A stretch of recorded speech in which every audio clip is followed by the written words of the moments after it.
오늘은 이정주 기자의 전공 분야부터 그래 준비했습니다. 네. 북한 무인기 네. 침투 사건 얘기를 좀 해봐야 되는데 용의자들 몇 면이 굉장히 화려하거든요. 어떤 분들입니까? 아 이게 이제 제가 이제 주말에 좀 통화를 해봤어요. 그 오모 씨, 뭐 이미 이름 나오긴 했는데 오땡땡. 네. 여기가 이제 한국 대학생 포럼이라고 이제 약자로는 한대포라 불러요. 한대포. 한대포. 네, 그러니까 여기 이제 이걸 처음 접하시니까 그 한국 대학생 포럼이라고 하는 거지. 이쪽 이제 태극기에서는 네. 약어처럼 다 알아요. 아, 그 정도로 유명한 단체구나. 네, 유명해요. 네. 여기서는 꽤 유명합니다. 그러니까 태극기 청년들 사관학교 약간 이런 개념으로. 그래서 이거 얘기 나오자마자 제가 이제 전화를 돌렸더니 제가 또 태극기 전문 아닙니까? 좌파 태극기.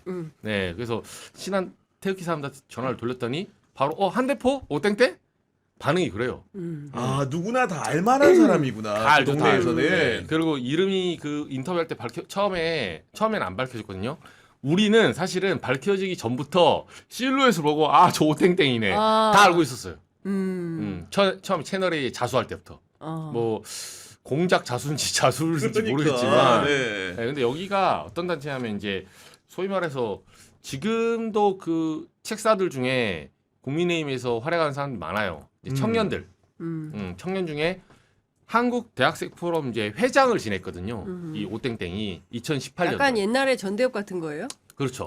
네. 약간 그 보급품. 현재 우파의 전대 보급품.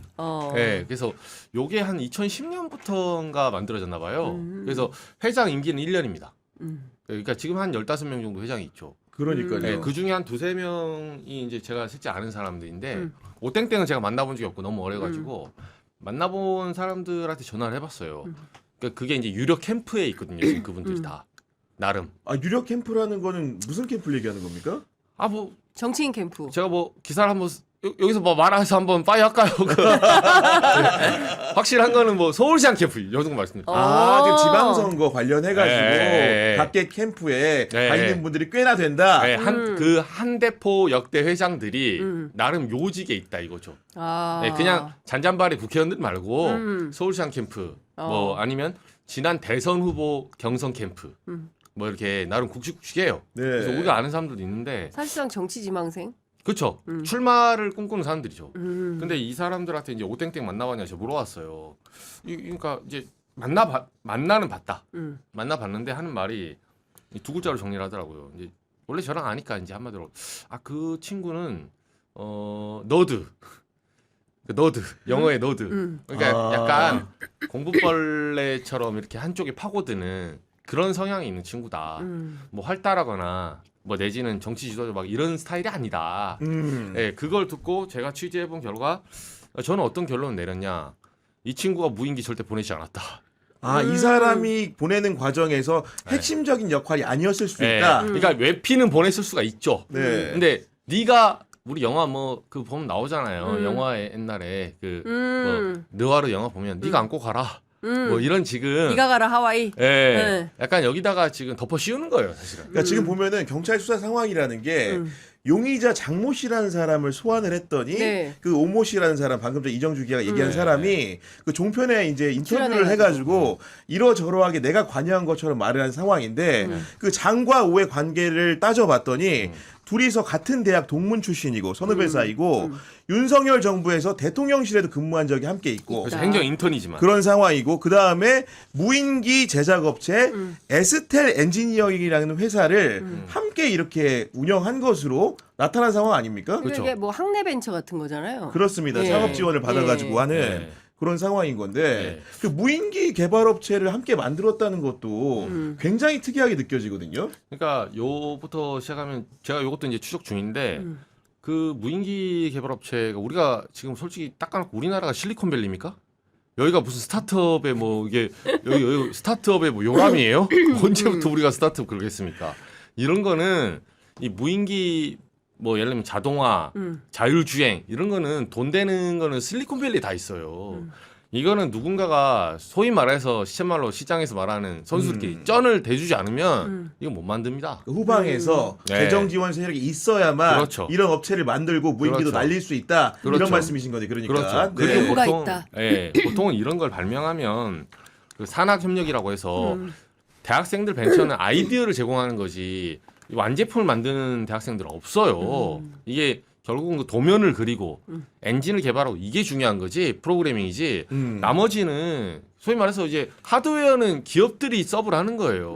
근데 여기 보면 이게 대량 생산이 안 되거든요. 보면 지금 이 무인기는 한마디로 지금 팔려고 만든 게 아닙니다. 근데 사실 이게 저는 어쨌든 이 사건 자체에 이제 이정주 기자가 이제 그 착목해서 쭉 그 분석을 했다면 저는 좀 그 와이드하게 보면 사실 이게 김여정 부부장이 제일 처음에 공개를 하면서 외화된 사건이에요.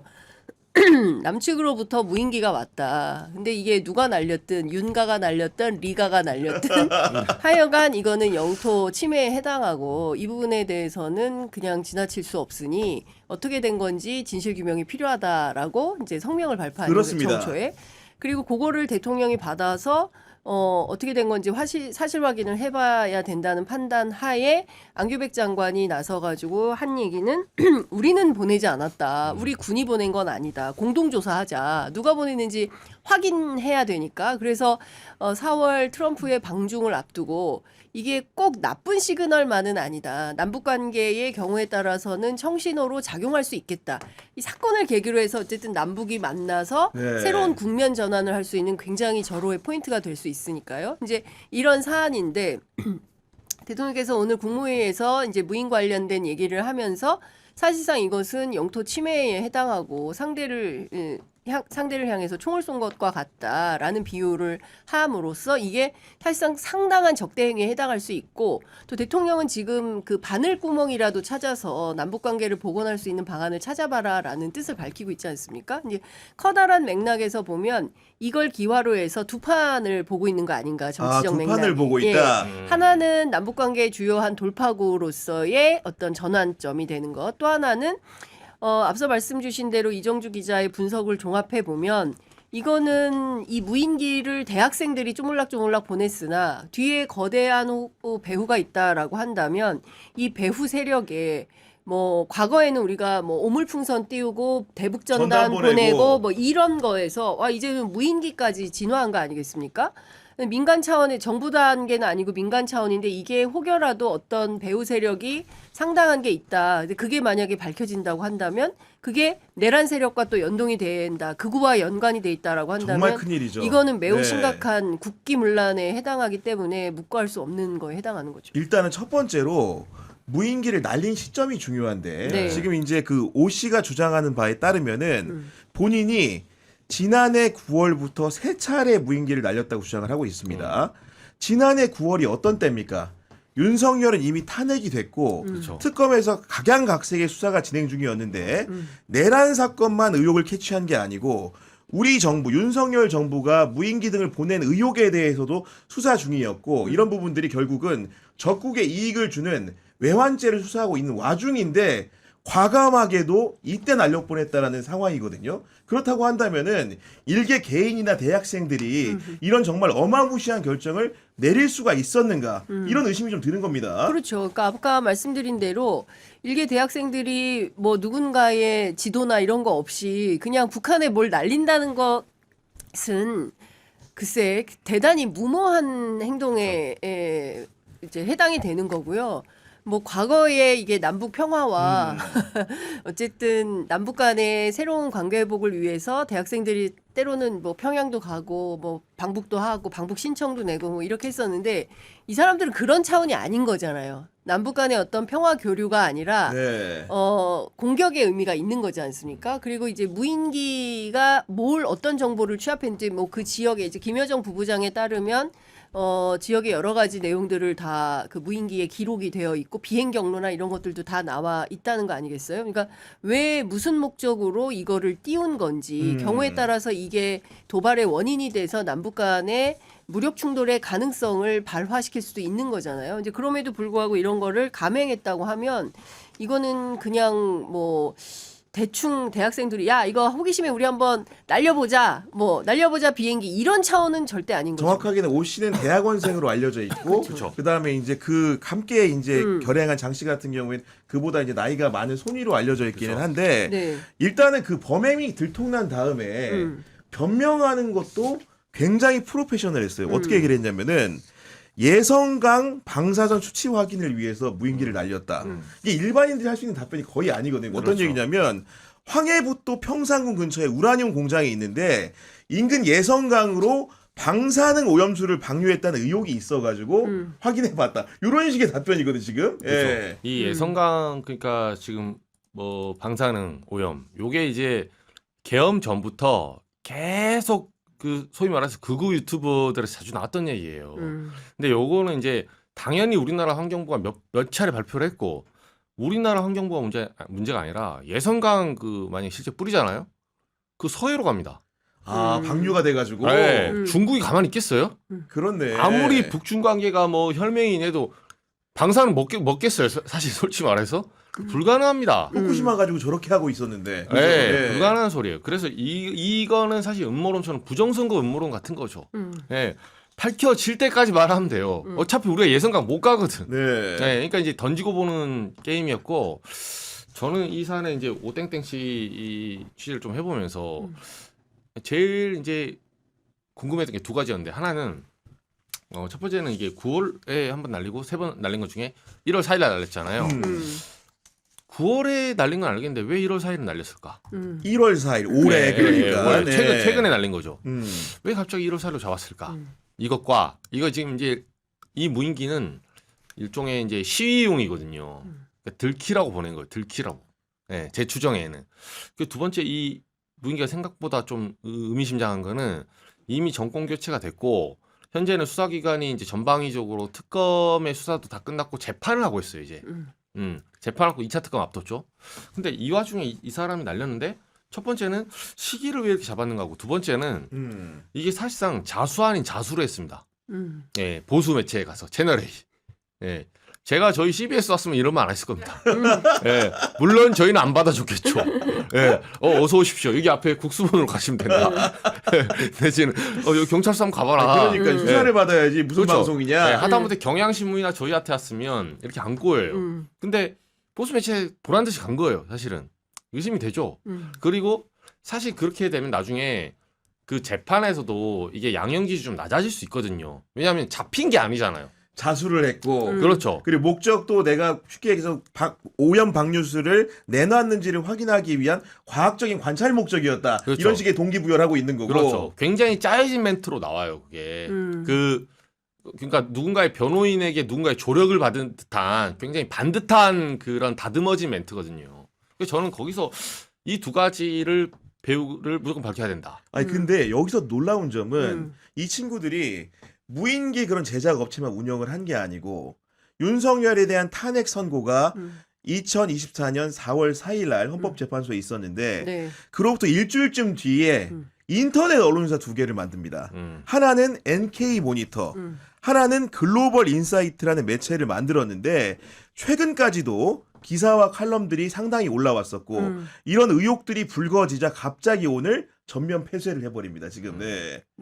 인터넷 매체 하나 운영하기도 무지하게 어려운데. 그렇습니다. 네. 대학원생, 대학생 단위에서 두 개나 매체를 운영하는 것도 가히 놀라운 일이고, 뒷배가 있지 않는 한 인터넷 언론사를 두 개씩이나 운영한다는 거는 있을 수가 없고, 그래서 이제 뉴스타파 보도에 따르면 이제 정보사 그렇습니다. 개입설이 네. 나오는 거 아니겠어요? 그리고 큰 틀에서 좀 확장시켜 보면, 내란 세력이 이대로는 질 수 없다라는 결심 속에서 새로운 판을 짜는 차원에서 결국에는 이제 북풍 공작 이런 거밖에 없다고 판단한 거 아닌가라는 의심이 들어요.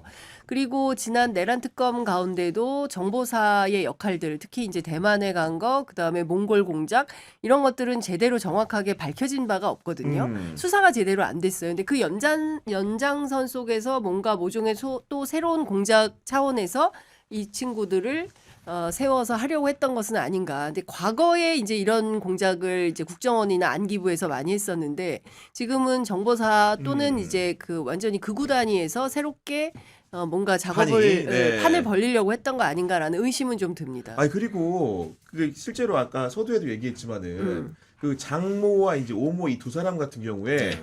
그 대통령실에 근무했다는 게 어떤 근무를 한 겁니까? 그러니까 윤석열 정부에서 이제 행정 인턴처럼 들어가 있었거든요. 근데 초반에 그게 이제 극 초반에 있었는데 이런 사람 진짜 많았어요. 예, 제가 만나본 사람들도 정말 어처구니 없는 사람들이 많았는데 그게 왜냐하면 윤석열이 당시만 해도 그 극우 유튜브 본다는 그 소문이 사실이었거든요. 그래서 누구 넣어서 그 알고리즘 인사. 알고리즘 인사. 예, 네. 눌러서 맞아요. 예. 그럼 손가락으로 집에서 누르지 왜 임명을 합니까? 예, 찍으면 여기로 이제 VR에서 가상 동영상처럼 여기로 나타나. 찍으면 나타나. 이런 식으로 이제 많이 했었고 여기는 저는 이제 그걸 봐야 돼요. 윤석열 정부를 좀 분석할 때 사실 이게 그냥 일반적인 정부잖아요. 그럼 제가 이제 취재 프로토콜을 이렇게 잡을 거예요. 왜냐하면 사람이 역지사지를 생각하거든요. 뭐냐면 너도 나 같을 거야. 지금 보내면 이런 거겠지라고 하는데 윤석열은 논법이 다릅니다. 좀 파해법이 달라요. 다르다. 예, 그 너무 많은 생각하시면 잘못하면 헛수를 짚을 수 있습니다. 단순하게 봐야 예, 돼. 이 사안을. 예, 예. 그래서 저는 처음에는 아까 장앵커님 말씀하신 대로 이게 정반합이 논리인데 이 와중에 왜 일반 이적죄 내지는 외환죄 이런 것처럼 이거를 전쟁을 일으키려고 사실 지금 이제 구타 유발 보내가지고 혹시 김여정 쪽을 자극해서 이쪽에 포격을 쏘게 하고 이런 부분들. 네. 아니 정권 교체가 됐고 지금 특검이 끝나고 있는데. 그런데도 또 그래? 네. 이런 느낌 주게. 이런 황당한 네. 평소에는 제가 황당하다고 생각했을 거예요. 그 시나리오는 배제했는데 저는 이 스케치북에 들어 있습니다. 그 시나리오도. 워낙 단순한 놈들이라서 아닌 게 아니라 실제로 북한에서 김여정이 선배 말씀대로 반응을 세게 한 거 아닙니까 지금? 그렇죠. 네. 예. 근데 사실은 무인기 왔다 갔다 한 거는 윤석열 정권 때 아주 그냥 창고를 하지 않았습니까? 네. 예. 그리고 용산 비행금지 구역까지도 왔다가 돌아간 흔적까지도 확인이 돼서 당시에 그 한미연합사 부사령관 출신인 김병주 의원이 목청 높여서 이 부분에 대해서는 조사하지 않고 그냥 넘어가는 게 있을 수 없는 일이다 이렇게 막 그 얘기했던 것도 기억이 나는데 그 뒤에 이어서 또 다른 형태의 전쟁 도구 또는 수단이 되는 게 무인기잖아요.